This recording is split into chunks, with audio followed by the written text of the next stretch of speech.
नमस्ते, मैं आपका स्वागत करती हूँ हिस्टोरिकल इंडिया के आधिकारिक यूट्यूब चैनल पर। दोस्तों, वीडियो में दिखाई जा रही जानकारी लेखक विद्याभूषण रावत जी द्वारा लिखित है। अगर आपको वीडियो पसंद आता है तो एक लाइक और सब्सक्राइब कर दीजिए। एक कानूनविद के तौर पर वीडियो में विस्तार पूर्वक डॉक्टर भीमराव रामजी आम्बेडकर की पढ़ाई और फिर भारत लौटने पर उनके कानूनी लड़ाई के विषय में बताया गया है। डॉक्टर भीमराव रामजी आम्बेडकर एक विचारवान व्यक्ति थे और विचारधारा से उन्होंने कभी समझौता नहीं किया। उन्होंने जज बनने के ऑफर तक को ठुकरा दिया। पिछले साल के अंत में आई चर्चित किताबों में से आम्बेडकर इन लंदन एक किताब रही। हालांकि यह पुस्तक अभी भी भारत में उपलब्ध नहीं है, लेकिन इसकी धूम दुनिया भर के आम्बेडकरवादियों में है। डॉक्टर भीमराव रामजी आम्बेडकर के जीवन में लंदन का बहुत महत्व है। लंदन स्कूल ऑफ इकोनॉमिक्स में उन्होंने 1916 में एमएससी छात्र के रूप में दाखिला लिया। हालांकि उन्होंने संयुक्त राज्य अमेरिका के कोलंबिया विश्वविद्यालय से पहले ही पीएचडी की डिग्री हासिल कर ली थी। इसी कालखंड में उन्होंने लंदन के प्रतिष्ठित ग्रेज इन से वकालत की परीक्षा भी पास की। लंदन में डॉक्टर भीमराव रामजी आम्बेडकर ने कई कार्यों को अंजाम दिया था, इनमें से अनेक काम अज्ञात है। इस लिहाज से यह पुस्तक उन सभी के लिए बेहद खास है जो डॉक्टर भीमराव रामजी आम्बेडकर के संघर्षों और अंतर्राष्ट्रीय मुद्दों की उनकी समझ को जानना चाहते हैं। अंग्रेजी में लिखित इस पुस्तक में अनेक लेखकों के आलेख संग्रहित है। इनमें लीड्स विश्वविद्यालय ब्रिटेन में भारतीय इतिहास के प्रोफेसर विलियम गोल्ड के अलावा आम्बेडकरवादी व पूर्व लोक सेविका सुश्री संतोष दास, क्रिस्टोफर जेफरलॉ, अवंता चेयर आदि शामिल है।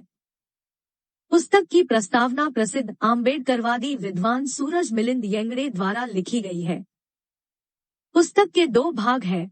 पहले भाग में ब्रिटेन में 1916 से डॉक्टर भीमराव रामजी आम्बेडकर के लंदन स्कूल ऑफ इकोनॉमिक्स में प्रवेश और फिर 1920 से 1924 तक रुपए की समस्या पर डीएससी का विवरण शामिल है।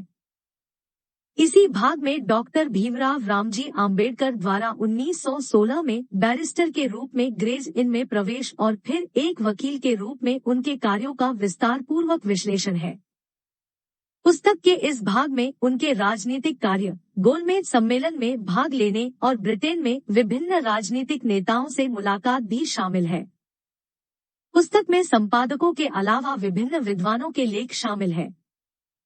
एक कानूनविद के तौर पर आम्बेडकर एक महत्वपूर्ण आलेख है, जिसमें ग्रेज इन से लेकर भारत तक उनकी पूरी यात्रा है। दरअसल डॉक्टर भीमराव रामजी आम्बेडकर ने 1916 में लंदन स्कूल ऑफ इकोनॉमिक्स में एमएससी के लिए स्वयं को पंजीकृत करवाया था। बड़ौदा प्रांत के शासक द्वारा उपलब्ध करवाई गई स्कॉलरशिप के कारण वे वहां पहुंचे, लेकिन 1 वर्ष के अंदर ही उन्हें भारत वापस आना पड़ा, क्योंकि उनके समक्ष वित्तीय संकट आ गया था और बड़ौदा प्रांत के शासक द्वारा स्कॉलरशिप की सुविधा को बढ़ाने के संदर्भ में उन्हें कोई जानकारी नहीं थी। वर्ष 1917 में भारत आने पर उन्हें बड़ौदा राज्य के सैन्य सचिव के तौर पर कार्य मिला था, जो छुआछूत और जातिभेद के चलते पूरा नहीं हो पाया और उन्हें वह पद छोड़ना पड़ा था।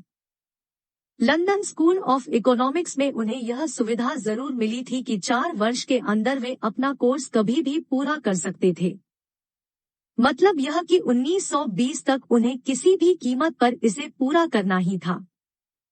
इस बीच डॉक्टर भीमराव रामजी आम्बेडकर ने जीविकोपार्जन के लिए भारत में कई विद्यालयों में पढ़ाया और 1920 में कोल्हापुर रियासत के शासक छत्रपति शाहूजी महाराज के सहयोग से वह दोबारा लंदन पहुंच गए।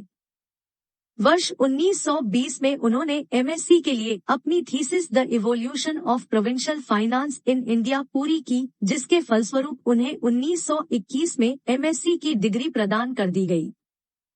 फिर अक्टूबर 1922 में उन्होंने अपने डीएससी की थीसिस पूरी की, जिसे मार्च 1923 में परीक्षित किया गया और अंततः नवंबर 1923 में उन्हें डॉक्टर ऑफ साइंस की उपाधि से विभूषित किया गया। किसी भी भारतीय के लिए यह गौरव की बात थी और विशेषकर उस व्यक्ति के लिए जिसका अपना कोई भी विदेशों में नहीं था और अपने देश में भी वह उपेक्षित था।